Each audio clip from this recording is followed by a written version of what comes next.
and this is Everyone's Bad at Magic, where we untap, upkeep, and punt. So, this might be, maybe a little out of date, but Ari and I went to a show somewhat recently. We got to see some of our favorite punk bands, Pup and Jeff Rosenstock. I don't know if you've heard of them. Jeff Rosenstock is from Bomb the Music Industry, famous little ska band from back when I was in high school. I don't know if that rings a bell to you, Titus. Not that name. And Pup does, but that was more recently due to somebody's recommendation, in which I was going through quite a bit of their music. Oh, really? Hell yeah. Pup slaps. Were you moshing? Oh, dude, it was actually kind of a little wild. We showed up for the opener. Astral Echo, I think, was their name. They were pretty good. I don't know if I'm going to buy an album, if I'm honest. But the show started with a wall of death, and it never got less insane than that. And let me tell you, you haven't lived until you see a crowd full of 30 and 40-year-olds starting a wall of death, and then the venue turns the lights out right before the wall crashes. Everybody's eyes just were like, we're geriatrics. Don't do this to us. We need to see where we're going. But it was super fun. One of my fitness goals for the last year was to be able to go and stay in the pit for at least 2 hours. And I made it to a full 3 throughout the entire show and had a blast. So are you bopping around in the pit for 3 hours, or what's going on in there? Just running around, nice little push pits. No crazy hardcore dancing or anything. I'm too big to crowd surf. Might not be able to tell, but I'm of average height, being 6'3" and a tight 235-ish. People probably don't want me on their heads, so I'm just living my best life, screaming my head off and moving around and dancing my content little soul out in the pit. It's kind of my happy place, and it has been for most of my life. That's pretty cool. Any injuries resulting from that? Not this show. It was a good one. But last year I started a new job, and the week beforehand I went to see, I think, Touche Amore, and during the opening act it was Sunchaser. Or Touche was opening for Sunchaser, and I borderline broke my elbow and dislocated my jaw 3 days before starting a new job. It was not the best look, if I'm honest. No, I wouldn't say so. Well, I mean, that's some of the risk that you take, right? Yeah. But I've always been too afraid to jump in one of those. When I was a bit younger, quite a bit younger, I went to a Drowning Pool concert, and my friend and I were too intimidated to even go near that area due to the big buff dudes who were hanging out in there. It's like, I think we're going to get rocked. Oh, Titus, you don't have to worry about the big buff dudes. They're teddy bears. They're going to pick you up and dust you off and move you on your way. It's the 5'0" punk girls with spiky elbows you gotta watch out for. They will knock you on your ass and keep running through you. Jokes aside, it is a very friendly atmosphere. Everybody's there to have a good time. They'll pick you up if you fall down. They will be your best friend. They'll hug you. They'll sing in your face. It's a good time. Yeah, I seen that at a smaller concert venue, and I was trying to think of the other performers. I think one of them was something waffle, and they had an actual waffle on stage, to go with their gimmick, but not in an outfit, but like throwing around a waffle. And then those were openers besides a couple others for the group Elway. So there were, quite a few people, quite a few older people with quite a few younger people, and I'm like, I'm good. I'm going to try to scoot back a little bit further. Well, what's the point of having health insurance if you don't use it? And speaking of like fun openers who have a gimmick, there was a band called Pinata Protest I saw maybe 4 or 5 months ago opening for Bridge City Sinners. And it was a mariachi punk band. I was volunteering for an organization that's called Punk Rock Saves Lives, collecting registrations for people signing up for bone marrow registry. And they did what I think is probably the funniest thing I've ever seen at a concert, where they divided the crowd into two sections. One section was for people who like salsa verde, and one section for people who like salsa roja. And then they pitted the crowd against each other and made them run into each other. It was amazing. Highly recommend them if you like any sort of that rancho mariachi style music, even a little bit. It is a great gimmick. Now, would you say that punk is your primary genre that you like to go and attend? I would say it's one of them. I'm definitely a little bit more on the abrasive side, but I like tons of different music across tons of different genres. I know that's a bit of a cop-out, but lots of emo, post-hardcore, post-rock. I like instrumental music. I was a musician for most of my life, so I have a pretty diverse palette. Fair enough. I would say that, fall into that more eclectic territory myself. Went to see the Luminaires, and that was pretty cool. Some stomp clap. Yeah. Definitely hope to check out some artists that are, just starting up and seeing what's in the local area before you have to crowd into a stadium. Oh, stadium shows are never something that I plan on doing. Give me a room with 200-300 people in it any day. I feel so lucky having grown up in Southern California with a venue called Chain Reaction, seeing everybody's favorite bands in a room with 75 people in them. So, anyway, before we go too far down the concert rabbit hole, we have a little bit of another love letter that we want to talk about today. When we did our episode on the B&R update, we looked at Standard and we thought Temur Midrange was just going to run away with the format. We thought banning VV and the mono red aggro deck was just going to leave it completely unchecked. And Titus, we were really wrong. Look, apparently having accumulate wisdom and getting 3 cards and getting the reduction from Grand is too strong. Yeah, the Avatar set has injected Standard with multiple decks, not just Izzet decks, although those were showing up in force at the World Series this past weekend. But it's injected the format with completely new archetypes. There are multiple new decks that did not exist before this, and it's knocked a couple decks out of the format that were pretty cool in and of themselves. Well, there definitely are some cool things, and I think that when it came to Worlds, I think there was just a lot of preference, right? Because sure, there were some diverse decks scattered throughout, but I think what we primarily saw was Izzet, Bant Avatar Combo, and Ouroboroid and Reanimator. I know that there was some Jeskai control and a few other things here and there, but there was not a lot of Temur.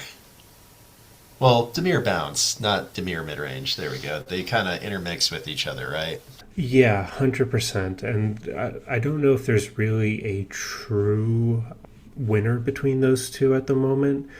And when we say that it was mostly Izzet decks, we're not talking 75% of the format. We're talking the Izzet Lessons deck was 18% and the Izzet Looting was 11%. When we say that they ran the format, what we're saying is that they teched really heavily against what was quite possibly the strongest card to be entered into Standard, Badger Mole Cub, because Torch the Tower hoses that card. People came showing up to knock the Simic deck out of the water, And I think teams recognized that was going to happen and didn't show up with the Simic Ouroboroid deck, which I personally think is one of the strongest decks in the format right now if left unchecked. Well, take a look at Lessons.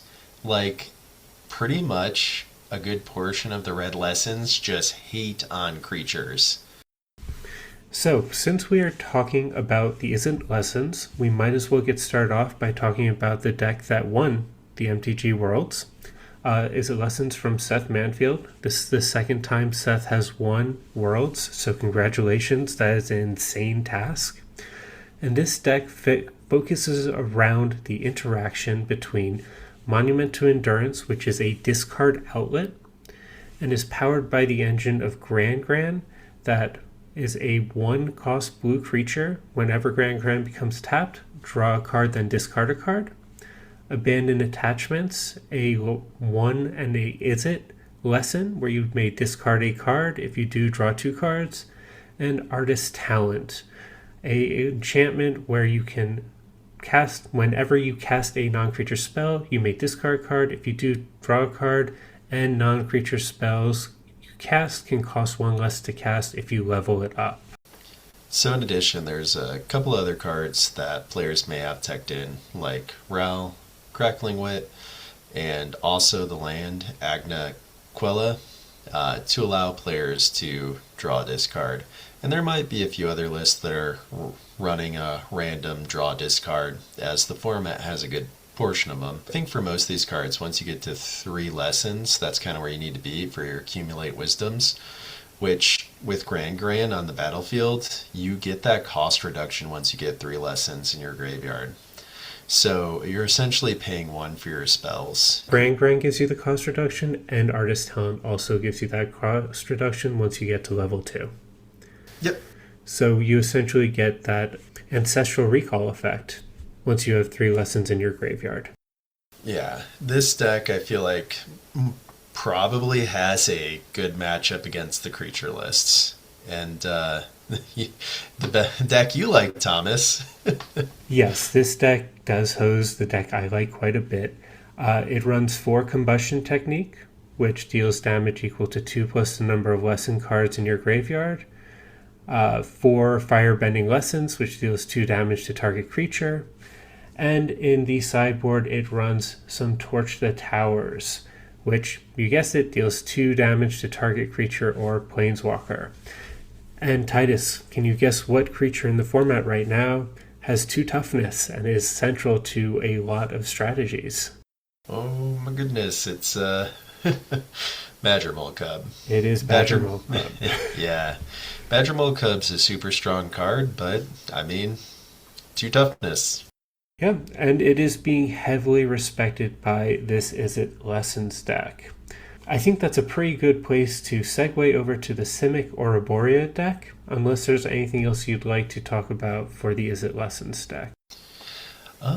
Not so much. I think we can talk about some of the thoughts that I had were like sideboards, and I think we may see some generic pieces throughout the various lists, but I'm happy to jump into the next one. Up next, we're going to talk about the Simic Ouroboroid deck from Federico. This is the new standard aggro deck of the format. It is incredibly fast and it is incredibly resilient. It pumps out mana like you would not believe. It runs 4 Llanowar Elves, 4 Gene Pollinators, and 4 Badgermole Cubs, as well as a Mockingbird to be a copy of your best creature. And it has 4 of the Paw Patch Recruits, which makes it incredibly resilient to removal. As whenever a creature you control becomes the target of an ability a opponent controls, you put a +1 counter on a creature you control other than that creature, which also pairs very well with another one of their creatures that I think you want to talk about, Titus. Yeah, Jackal Genius Geneticist. This creature can really accelerate your game plan, so if this actually sticks, whenever you cast a creature spell with mana value equal to Jackal's power, copy that spell except the copy is legendary, then put a +1 counter on Jackal. So pretty much drop like a Gene Pollinator, a Llanowar Elf, the Mockingbird. You level up Jackal, and if you drop a Badgermole Cub, that's 2 land. That's why this deck can really pump out mana. And the other card that I've had some trouble with in matches is Tyvar. Indestructibility on Tyvar the Pummeler, which tap another untapped creature you control. Tyvar the Pummeler gains indestructible until end of turn. And it's also got a pump effect that you can pay for 5. So, like those Spyglass Sirens, even, Llanowar Elves, you get those down, you're able to do this, you're going to start laying some damage into your opponent. But I think the real card that we can look at is a Boroid. Like, a Boroid just really buffs the board. If any of these creatures are left unchecked, they start escalating. Like, we're going probably into the next one. Yeah, the second that this card lands, it's too late. You've lost. A board wipe is literally the only thing you can do to possibly come back at this point. And I do think the Sabsunin is a nice addition. This is not a card I've actually seen anybody run in the list up until now.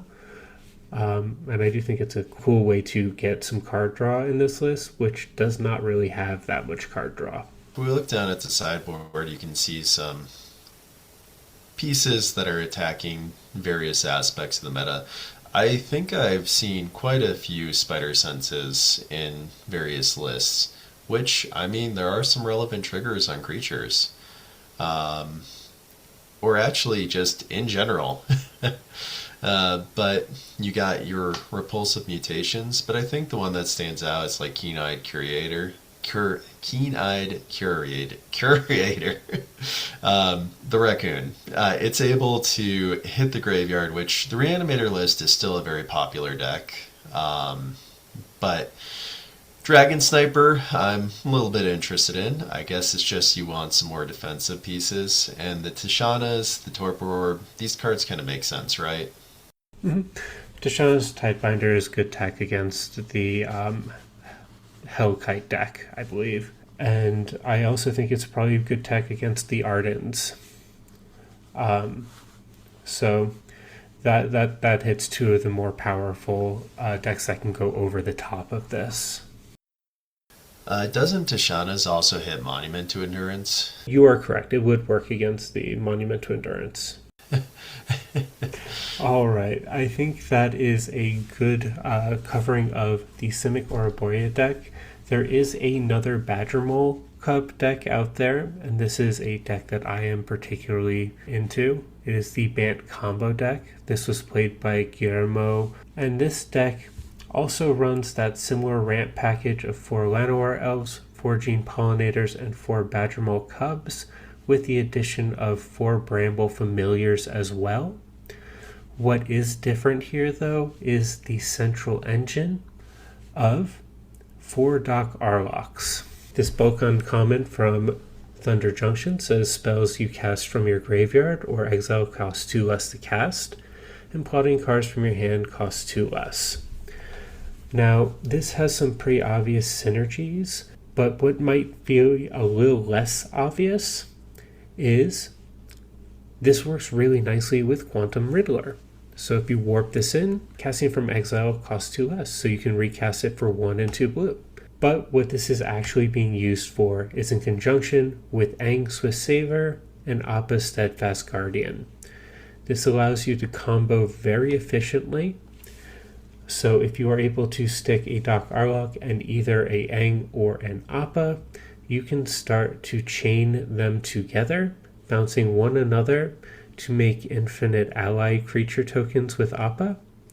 And if you have something like a Bramble Familiar on the board, you can bounce it from the creature side and cast the sorcery for free, milling 7 cards and putting a creature, enchantment, or land from the milled cards onto the battlefield.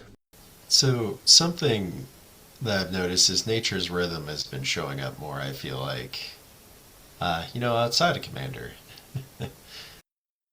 Nature's Rhythm is broken. A tutor that you can tutor twice off of I think this might be the best green card to have been printed in the past year or so.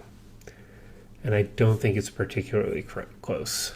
Plus, when you replay those Badger Mole Cubs and get additional land creatures, right, you're going to be producing a good amount of mana. Oh, absolutely. And in this deck, being able to just tutor for the Bramble Familiar and the Doc Arlock at once is very, very nice and very powerful. We also have the Angs at the Crossroads that act very similar to the Bramble Familiars, letting you see the top 5 cards of your library and put a creature card mana value 4 or less among them onto the battlefield. What we're not seeing in this list, which is also very commonly played, is a Craterhoof Behemoth as a method to close out the game. If we jump down to the sideboard, we're going to see those Spider Senses, Quantum Riddlers, Seam Rips, and a couple more Aven Interrupters. There's nothing too crazy here that I think is worth really discussing. Just removal, counters, and more card draw. Is there anything else you'd like to kind of address from this list, Titus? No, it's just a very cool and can be a quick creature deck, but I think the same thing kind of with Simic right now is there's just a lot of good removal. So makes it a little bit difficult, but yeah, I think it's a pretty cool deck. Yeah, you have to be able to survive the first, second, and third wave of removal, but if you can, you become inevitable, which I really like that play pattern personally. Is there a deck you'd like to jump into next, Titus?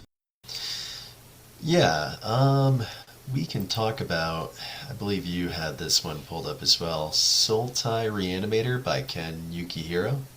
Absolutely. Here we have the Sultai Reanimator list by Ken Yukihiro.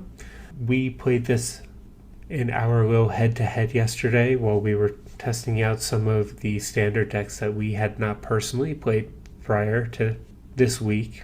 I believe I played this one, and I found it to be a really tough deck to mulligan with. It felt like every game I had to go down to 5 or 4 cards. And maybe that's not me not knowing the lines well enough, but would you like to run us through this one? Yeah, I play against this a lot on Arena. This is a very popular deck, various versions of it. This one is not on the Craterhoof, but I've seen people on the Craterhoof. But this one does have Terran list. So essentially the game plan is we're going to mill, and we want to pay off. And usually that payoff is pretty game breaking. So one of them is going to be Bringer of the Last Gift. When Bringer of the Last Gift enters the battlefield, if you cast it, each player sacrifices all other creatures they control, then each player returns all creature cards from their graveyards that weren't put there this way to the battlefield. The main card is Superior Spider-Man. So Superior Spider-Man has an ability. You may have Superior Spider-Man enter as a copy of any creature card in a graveyard, except his name is Superior Spider-Man, and he's a 4/4 spider human in a hero in addition to the other types when you do exile that card. So this is how this works. When you cast this card and you clone it, when it's becoming a copy of Bringer of the Last Gift, it counts as getting the cast trigger when it becomes that copy. This deck likes to really hit this on turn 4, and it can do it, but the game plan is playing like little things to start milling. We have Oblivious Bookworm. We have Brood Spinner? Yes, and then I believe there's a few other cards. The Awaken the Honored Dead enchantment, which is both a removal piece and a mill piece, I think is probably one of the MVPs of this deck, where for Sultai you can destroy a target non-land permanent, mill 3 cards, then you can discard a card, and when you do, return target creature or land card from your graveyard to your hand.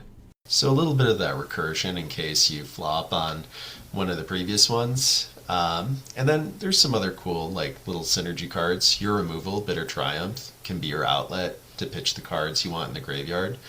Because it's not just good enough to have like Bringer of the Last Gift. You know, we can also have a Terror of the Peaks, which is another great card that can burn your opponent. Because Terror Peaks has an ability whenever another creature enters the battlefield under your control, Terror of the Peaks deals damage equal to that creature's power to any target.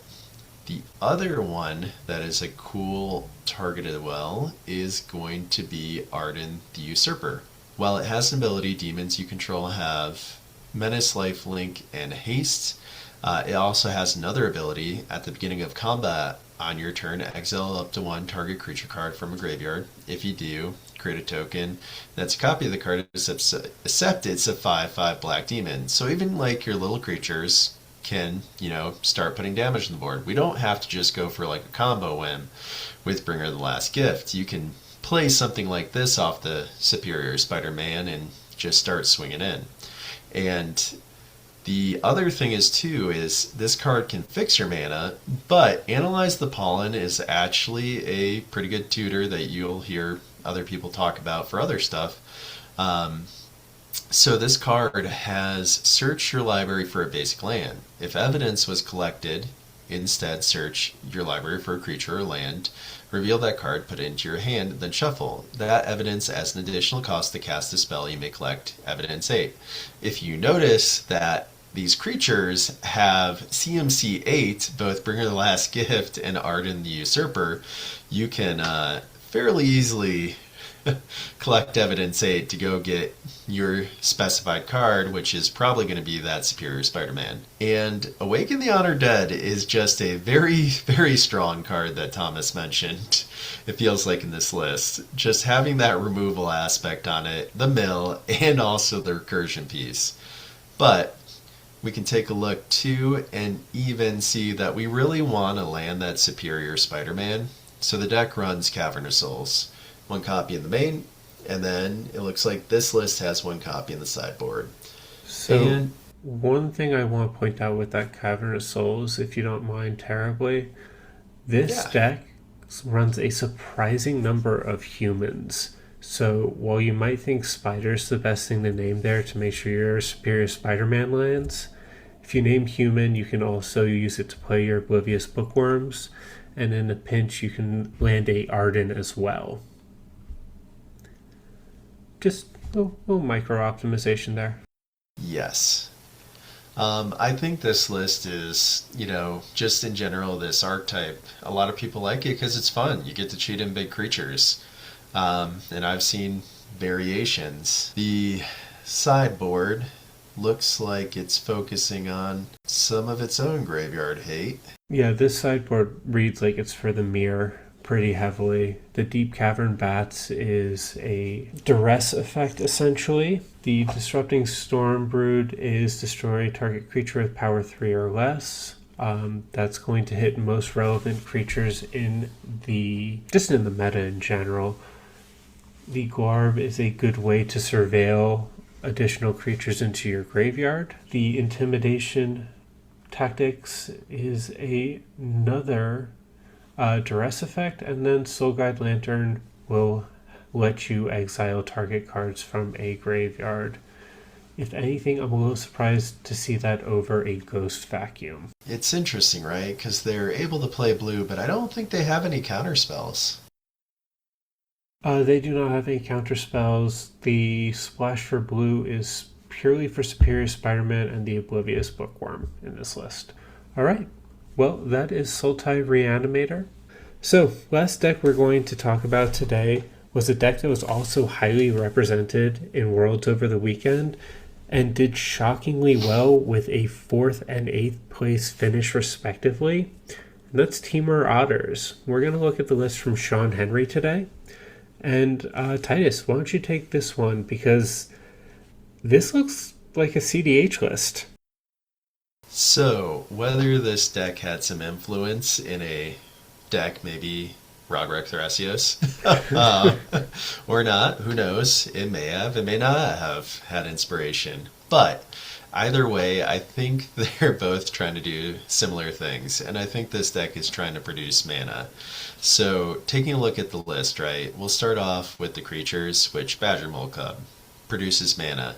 But to go with the Badger Mole Cub, It's Enduring Vitality. And Enduring Vitality is a very strong card, which creatures you control have tap, add a mana of any color. So in addition to whatever other creatures you're playing on the board, they tap for mana and they produce that additional green from Badger Mole Cub. One thing that I think is super important to recognize here, why this Badger Mole Cub deck might have succeeded while all the other ones failed this past weekend, is the Enduring Vitality, when it dies, returns to the battlefield under its owner's control as an enchantment, meaning that it's incredibly sticky. So that ramp is semi-permanent. Unless they have some sort of graveyard stopping effect or exile, it's coming back. And to be able to get all of our other cool pieces, we have Thundertrap Trainer, which for 2 mana, when this creature enters, look at the top 4 cards of your library. You may reveal a non-creature, non-land card from among them, and then put it into your hand, put the rest in the bottom of your library in a random order. So we have some pretty good instant sorceries we'll talk about in a moment here. Actually, non-creatures, so enchantments as well. And then we have Valley Floodcaller. Definitely a CDH staple. Okay, before Valley Floodcaller, there was a time about around SCG Con last year in Denver where it was impossible to find Thundertrap Trainers. Right after Pigeon played Sam Black's list in Fishbowl and came in second place, and I was looking for Thundertrap Trainers everywhere and had to order a copy off of the internet because they were sold out in every local shop. This card is so cool. Sorry, just slight tangent. It was that card and a Modern Horizons card, Malevolent Rumble, that was also highly purchased as well. Well, that should still be that staple, absolute staple. But this is an Otters deck, and there's also Valley Floodcaller. This creature has flash. It's a 2/2. It looks like they're only going with 2 copies. But the really relevant ability is going to be whenever you cast a non-creature spell, birds, frogs, otters, and rats you control get +1/+1 until end of turn. Untap them. So all your creatures that tap for mana, they untap when you cast a non-creature spell, meaning we can chain this into other spells. There's also a Planeswalker that makes otters as well. Ral Crackling Wit. Whenever you cast a non-creature spell, but a loyalty counter on Ral Crackling Wit. Its +1 loyalty is create a 1/1 blue and red otter creature token with prowess. Its -3 ability is draw 3 cards, then discard 2 cards. And its -10 is draw 3 cards, you get an emblem with instants and sorcery spells you cast have Storm. So well, Storm's pretty good. That's incredibly good. One thing I don't think that you emphasize quite heavily enough with the Valley Floodcaller is every time you cast an instant or sorcery, your otters untap. And they can all be tapped to the Enduring Vitality. So every time you cast a instant or sorcery, all of your otters are dorks that untap. So you are essentially creating huge amounts of mana every time you cast a spell. Yes. So if we take a look at our sorceries, Analyze the Pawn was when we talked about this card gets us a basic, or if we were able to collect Evidence 8, a creature or land. So we can go specifically get the Valley Floodcaller if we want to. The other thing too is we have Boomerang basics. So we'll talk about what this can pair well with in a moment here once we get to enchantments, but a 1-drop sorcery, return target non-land permanent to its owner's hand. If you control that permanent, draw a card. And then we have Bushwhack. Your creature can fight, or you can search your library for a basic land. Now, with the fight, some of these creatures are getting prowess, so that might be more relevant than you think. And then one of the, I believe, deck's primary win conditions is going to be Song of Totentants. This 1 red X spell, which means you can pay mana value into it, creates X 1/1 black rat creature tokens with This creature can't block. Creatures you control gain haste until end of turn. So if you have a Summoning Sick board and you have an Enduring Vitality, you can now tap those creatures for mana. Now we're getting even more mana, and Valley Floodcaller says birds, frogs, otters, and rats. Those rats, in addition to the otters, tap for mana. Outside of that, we have Stock Up. This is just a good card for a generic and a blue. Look at the top 5 cards of your library, put 2 of them into your hand, and the rest in the bottom of your library in any order. This is just going to help us look through the deck, get what we want. Instance, pretty easy to say. It's just a removal card. Torch the tower, get rid of early threats. Now, Stock Up cannot be underestimated, especially not in a 60 card format. Looking at 5 cards out of 60 and having 4 of these, this lets you see half of your library if you're able to chain 4 of these. It's pretty insane. Well, that would be, in line with the Thunder Trap Trainer. If you can pay that 6 mana, you get to look at 8 cards. Yeah, you are able to look at so much of your deck with this. It's pretty wild. It is a pretty cool list. I don't think I could pilot it well, but I like it. Yeah. Moving into the enchantments, we also have Roaring Furnace / Steaming Sauna, which this is the room mechanic. Roaring Furnace is when you unlock this door, this room deals damage equal to the number of cards in your hand to target creature and opponent controls.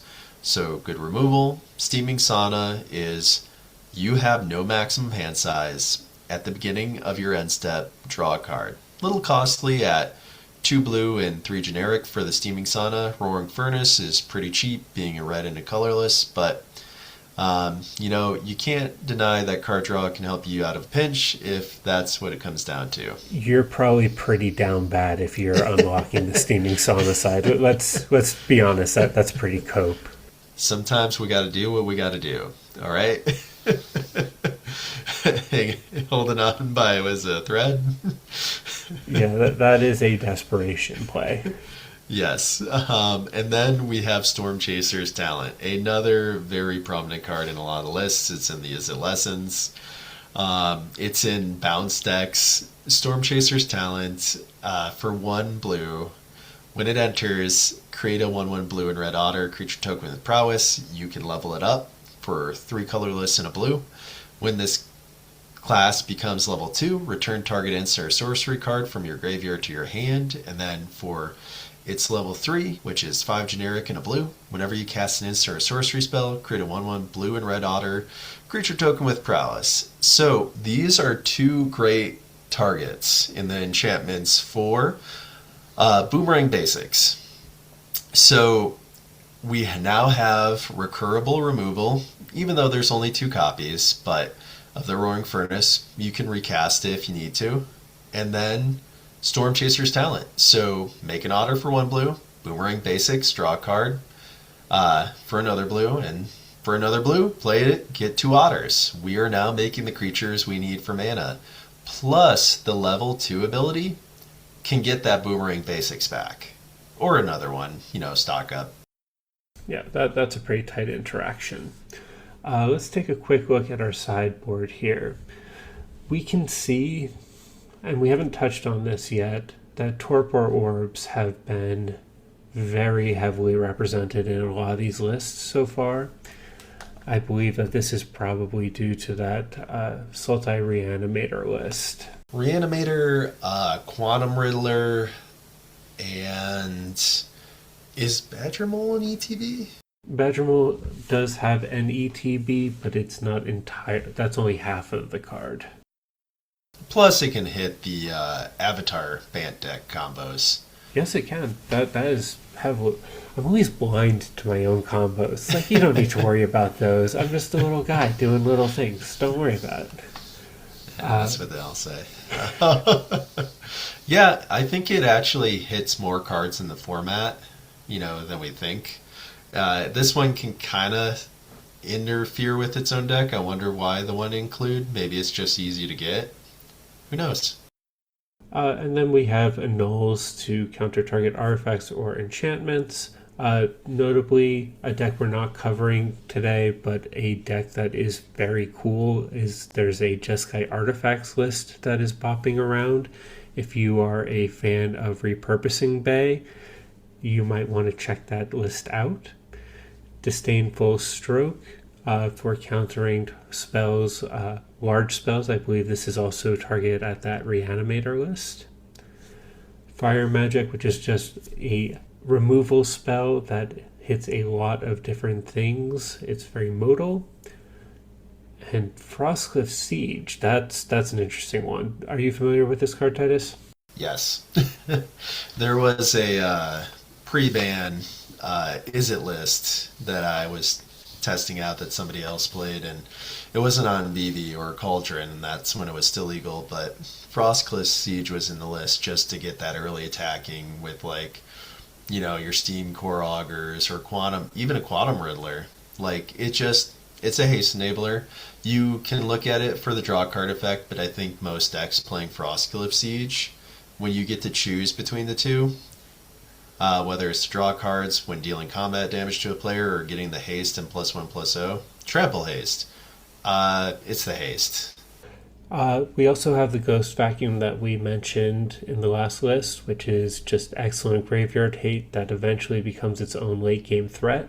And we see an Iro's Demonstration, Negate, Pyroclasm, and something we haven't seen in any other list, which is that Paw Patch Formation, which is another modal spell, which gives us some nice flexibility where you can destroy a target creature with flying, destroy a target enchantment, or draw a card, create a food token.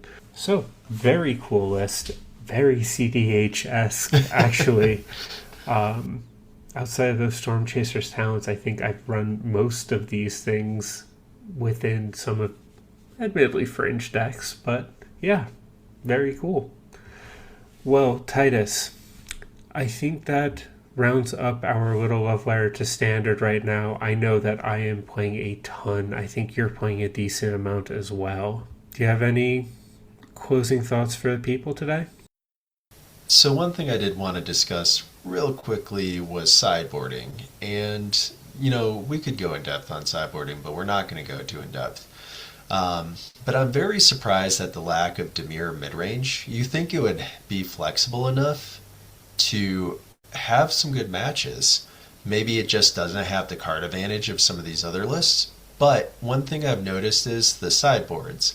I feel like maybe in this metagame, Negate, Disdainful Stroke, like those counter spells, especially Negate, are pretty good. And the other one as well that I thought about were just the things that like hit the hand, like Duress and Intimidation Tactics. I don't know, I feel like Duress might be pretty good in this metagame, you know, hitting those key cards. So I agree with you. I do think that Temur midrange is underrepresented. I believe that it is catching splash damage from Badgermole Cub. All of the 2 damage red spells that kill the Badgermole Cub also kill things like your Spygrass Sirens or your Deep Cavern Bats, your Flood Pit Drowners, which makes it harder to swing in to Ninjutsu and Kaito, which is the deck's main plan. I do agree that I think that that deck is better positioned than we've seen today or this past weekend. And if you look at its results, it's still 5-0ing regularly. We're looking at some recency bias because of Worlds. I think the deck's going to do just fine. Yeah, I'd be interested to see how we proceed forward and also once we get to Lorwyn. Yeah. Oh, I'm not ready for a new set. I'm still enjoying Avatar too much. Nope, doesn't work that way. Thanks, Wizards. Well, on that crushing disappointment, although Lorwyn looks really cool and I'm very excited for it, but, you know, maybe even February, be kind to yourselves. Be kind to each other. It's just a game.